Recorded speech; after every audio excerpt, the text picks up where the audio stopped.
첫 번째 법칙은요, 키스 법칙입니다. 키스. 키스하니까 다른 생각 떠올리지 말고, 여기서 말씀드리는 키스 법칙은 그런 키스가 아닙니다. 혹시 이 키스가 뭔지 아시는 분 계신가요? 줄임말입니다.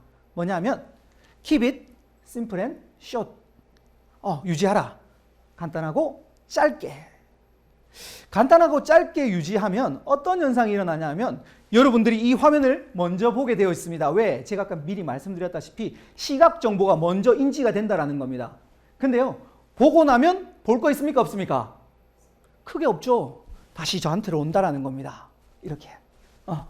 그래서 가급적이면 화면을 너무 화려하게 만드는 건 좋지 않다라는 이야기를, 첫 번째 키스 법칙입니다. 키스 법칙 중에 신호 대 잡음비라는 게 있습니다. 즉, 내가 전달하고 싶은 신호가 있고요, 나머지는 잡음에 해당되는 게 있는데, 다음 장면에서 신호와 잡음을 구분해 보시기 바랍니다. 자, 여기서 전달하고 싶은 메시지는요, 2015년도에서 16, 17, 18년도까지 점점 자전거 대수가 판매가 늘어나고 있다는 걸 전달하기 위해서 이 화면을 썼습니다. 이게 신호죠. 그렇다면 잡음은 어디입니까? 자전거 옆에, 여기 소위 말해 클립아트, 이런 거 좋지 않습니다.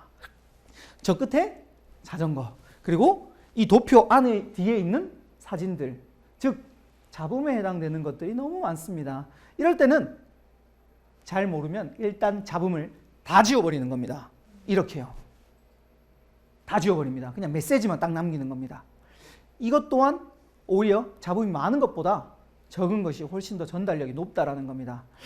그러면 이번에는요, 여기서 하고 싶은 메시지는 한국이 미국보다 아직 비만율이 10배 정도 낮다. 그러니까 유지를 잘해서 건강관리를 하자라는 이야기를 하러 왔는데요. 여기에서는 잡음이 뭘까요? 일단 저기 옆에 있는 사진, 또 있어요. 가운데 보면 자료가 많습니까? 적습니까? 조금 많은 편이죠. 이럴 때는 핵심 되는 자료를 제외하고 나머지는 삭제해 주는 게 또 하나의 방법입니다. 이렇게 바꾸는 겁니다. 거기다가 강조해 주고 싶은 부분을 이렇게 빨간색을 주시고요. 그리고 메시지, 즉 10배 정도가 되니까 이렇게 보조선을 하나 더 달아주시는 방법입니다. 그렇게 되면 화면이 좀 더 깔끔해지고 전달력은 높아집니다. 또한 제가 말씀드렸던 주인공을 화면이 아니라 저쪽으로 유도할 수 있다는 겁니다. 그러면 잡음을 무조건 지워야 할까요?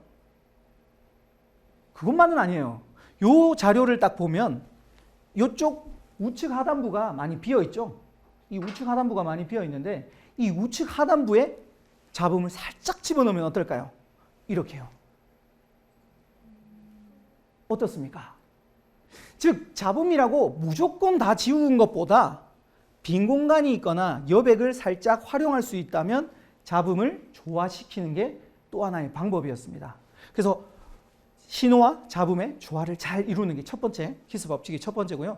두 번째는 뭐냐면, 제가 예전에 SNS에 대한 강의를 했었습니다. 그 강의를 할 때 썼던 첫 번째 만들었던 화면이었는데요. 이런 화면 많이 보셨죠? 많이 보셨죠? 제가 학교 다닐 때 이게 강의안으로 띄우기도 하고, 그리고 저희가 프린터에서 공부하기도 했던 그런 자료였던 것 같아요. 근데요, 이 화면을 어떻게 하면 주인공을 뺏기지 않고 저쪽으로 올까요? 화면 메시지, 즉 잡음을 다 지워버리면 되죠. 이렇게요. 다 지워버리는 겁니다. 그리고 주인공을 누구로 만들어라? 저로 만들어라. 나머지 부연 설명은 그냥 말로 하시면 돼요. 말로. 간단한 제가 강의를 하면 블로그 다들 아시죠? 블로그 운영하시는 분들도 계신데, 블로그는 상호와 같습니다. 상호의 특징은 혹시 상호가 불해가 없는지 아십니까? 불해, 즉 물에 뜨지 않습니다. 그래서 상호는 헤엄을 계속 쳐주지 않으면, 심지어 잘 때도 쳐주지 않으면 가라앉게 됩니다. 그래서 상호는 계속해서 헤엄을 친다는 겁니다. 블로그도 마찬가지예요. 상위 노출이 되기 위해서는 이런 글을 계속 올려주는 헤엄치는 작업이 필요합니다. 꾸준함이 필요하다는 겁니다. 그래서 블로그는 상호와 같습니다. 꾸준함이 필요합니다. 이 강의를 할 때 이 화면이 나을까요? 이 화면이 나을까요? 이게 낫죠? 근데 사실상 친절하긴 이게 더 훨씬 친절해요. 근데 사람들은 친절하다고 좋은 게 아니라 제가 말하고 있는데 상어는 불해가 없습니다라고 하는 순간 여러분들은 벌써 다 읽어버려요. 주인공을 이쪽으로 다 뺏기게 된다는 거죠. 텍스트가 많으면 좋지 않습니다. 그런데 블로그는 상어와 같다라고 제가 했는 화면에 보면 한 슬라이드에 하나의 메시지만 남기는 겁니다. 이게 바로 두 번째 방법이었고요.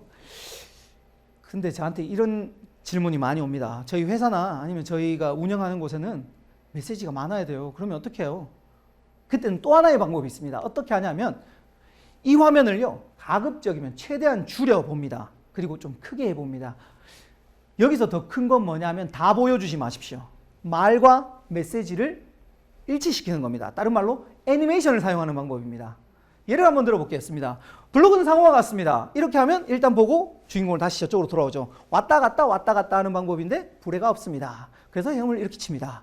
뭐 이런 이야기를 맞춰서 말과 메시지를 맞춰서 전달하게 되면 훨씬 더 심플하게 유지를 할 수 있다는 겁니다. 그래서 세 번째는 애니메이션입니다. 이분 누군지 아시겠어요? 힌트는 어린 왕자. 네, 생텍쥐베리가 한 말인데요. 완벽함이란 함께 읽어볼까요? 완벽함이란 시작. 완벽함이란 더 이상 보탤 것이 없는 상태가 아니라 더 이상 뺄 것이 없는 상태이다. 네, 정말 한마디로 정의를 잘 해주셨어요. 완벽함이란 더하는 것이 아니라 빼고 또 빼고 남기는 게 바로 완벽함이었다는 겁니다. 그래서 킵스 법칙 유지하십시오. 짧고 그리고 심플하게. 세 개 이야기했습니다. 첫 번째는 신호대 잡음비, 두 번째는 원 슬라이드 원 메시지, 세 번째는 애니메이션. 요 세 가지를 사용해서 하셔서 키스 법칙, 즉 간단함을 유지하십시오.